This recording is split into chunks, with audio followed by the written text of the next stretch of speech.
Na pia tuna kitu kingine tena ni physiotherapy ultrasound. Hii ningependa nielezee kidogo. Hii kazi yake inatibu kwa kutumia vibration, inatumia sauti, alafu inatumia joto.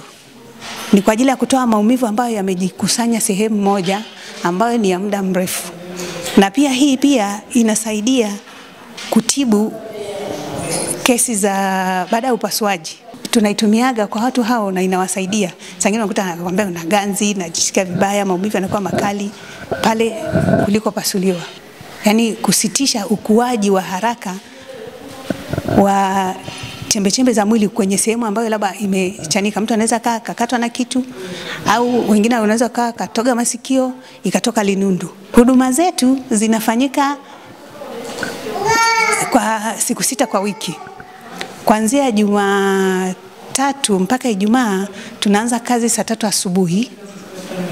Tunafunga ofisi saa 9:30. Kwa Jumamosi ni nusu siku.